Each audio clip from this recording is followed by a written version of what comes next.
On January 19, 2006, Carla Vicentini arrived in New Jersey on a 5-month student exchange program. The 22-year-old grew up in the small Brazilian town of Goiânia, and she was excited to experience big city life. Carla spent years saving for what she thought was going to be the trip of a lifetime. Instead, it turned out to be the last one she would ever take. Carla was the eldest of 3 daughters to her parents Orlando and Tanya, who live in Brazil. They described her as a kind, focused, yet a somewhat naive young woman with an infectious laugh and big dreams. Carla's big move to the city wasn't exactly what she had pictured. The student exchange program assigned her a job at White Castle, a fast food restaurant in rural Edgewood, New Jersey, a town smaller than from where she came from. Carla was paired with Maria Eduarda, a fellow member of the program, and the young women were given a room at a seedy motel.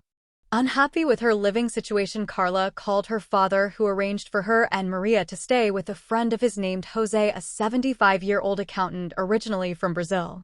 He lived in an apartment on Ferry Street in Newark, New Jersey, a popular tourism area lined with restaurants, bars, and shops. The girls moved into Jose's apartment on February 6th, and Carla found a new job at a restaurant called Mediterranean Manor just a few blocks away. Carla told loved ones back home that things were finally starting to turn around.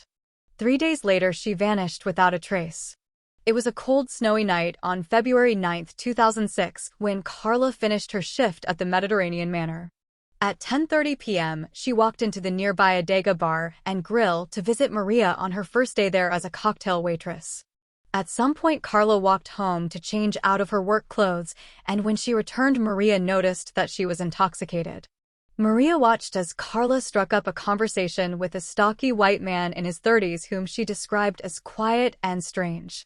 He was 5 feet 9 inches tall, roughly 200 pounds, with salt and pepper hair and short beard.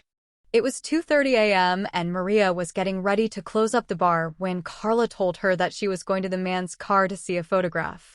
Carla told Maria she would see her at home and walked out with the unknown man. When Maria arrived at the apartment, Carla wasn't there. Her jacket, passport, and wallet were in her room, but she was nowhere to be found. Maria reported Carla missing the next day. She told the police that Carla gave her a piece of paper with the strange man's number on it before they left the bar. Maria said she misplaced the note that very same night. Several days later, Carla's boss said he received a disturbing call from a woman screaming for help before the line suddenly went dead. The authorities also received a tip from someone claiming that Carla was being held against her will in a motel in Honesdale, Pennsylvania. The caller was never identified, and investigators said they weren't sure if the tip was credible. Some witnesses said that they saw Carla walking alone. Others said she got into a car with a man. There was no surveillance footage or phone data to rely on, only a spine-chilling story from Carla's boyfriend Tiago. Tiago lived in Brazil. He told Carla's parents that she called him the day before her disappearance and told him that Jose had touched her inappropriately. Tiago said Carla was hysterical and couldn't stop crying. She told Tiago she found a new place and was going to move out of Jose's apartment on Monday, which would have been only 3 days after she went missing. Jose told the police that he was asleep and didn't hear Carla return to the apartment. He moved back to Brazil 4 days after she disappeared and cut off all contact with her parents.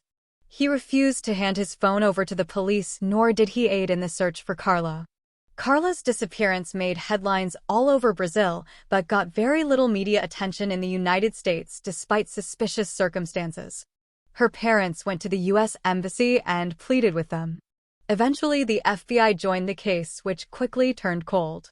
Carla's parents wrote to the Brazilian Senate, and Jose was ordered to testify before a grand jury about what happened the night she vanished.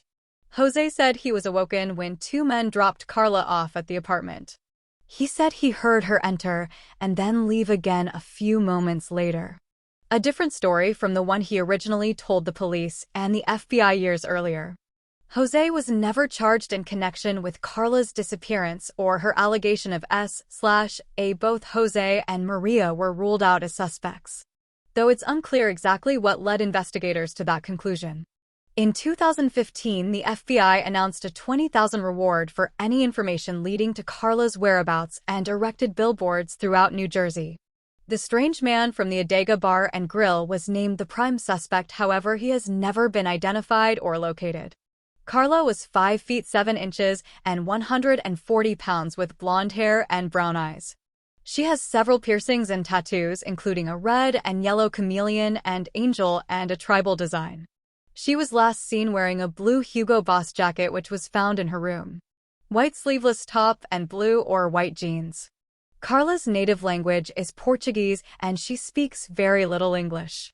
If you have any information, contact Newark PD at 973-733-4336 or the FEE's Newark Division at 973-792-3000.